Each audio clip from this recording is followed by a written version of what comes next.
نمونږ اکثر دا طالبان تپوسو کې وي نسوار به پکې میلاویږي که نه دا بعضې طالبان خو د نسوارو شوقیان دي ځکه دویم نه دا به نه میلاویږي په جنت کې د نسوارو ډبلې نشته نه په جنت کې تماکو شته نه د نسوارو ډبلې شته او نه تماکو شته نه د نسوارو چې کوم سیز نه نسوار جوړېږي خام مال هغه نشته ایره میره نو تا چې اوس وایي چې څه غواړې نه میلاویږي نو که زمونږ دلته شونډه وګرېږي او مونږ وایو چې خدای پاکه یو شونډی نسوار نو بیا به سي نو ما وې چې دا سوار شته نه هلته بدبویه شی هلته نشته نسوار بدبوی نسوار چې د خوله کې واچو لاړې بدبو کې لاړه شته نه هلته خولې له به د انسان رطوبت راځي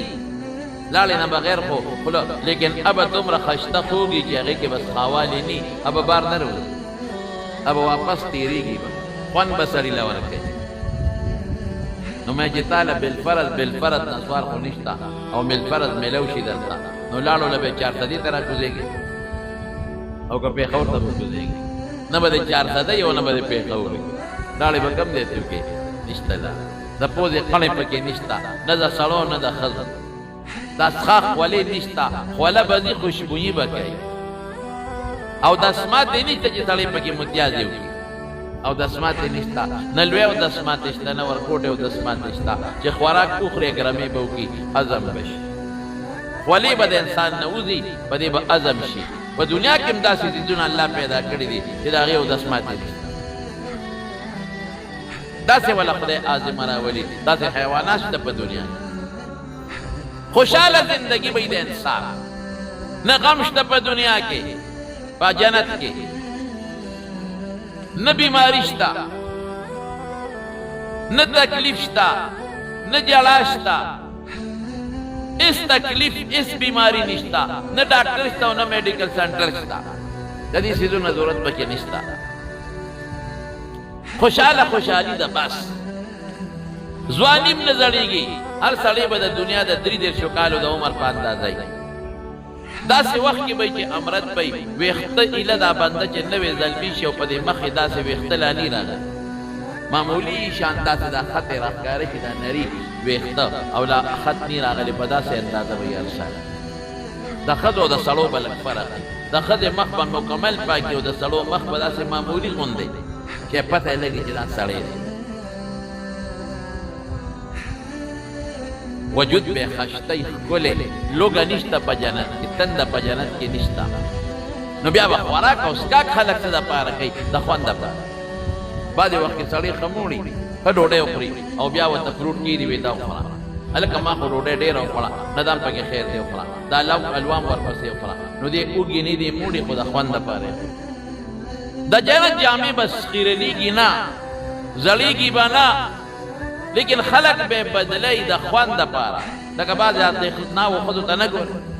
یو جوړی چولې خو خیرنه شوي ني او بله واچي هغه خو خیرنه شوي ني هغه وباسي نو بله واچي دقسې د خوند دپاره به خلک جامې بدلی او یا جوړې به پکې چولې خلک د خوند دپاره به خلک جامې اچوي د لذت دپاره او د خوند دپاره جامه به خیرنېږي نه به جامه زړېږي او کم از کم او یا جوړې به سړی اچوي زموږ طالبان وي په دې او یا بس زه ته وایم لکه تاسو اچولې دي لاندې د یو بنین اچولې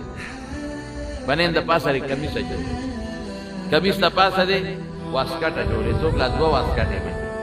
د واسکټ د پاسه یې چوغم اچولې کوټ د چوغې د پاسه یې بیا په سر رومال هم اچولې او پټکې دې موالې څونه جوړې دا شپږو خو دلته اچوي او زنانه څومره اچوي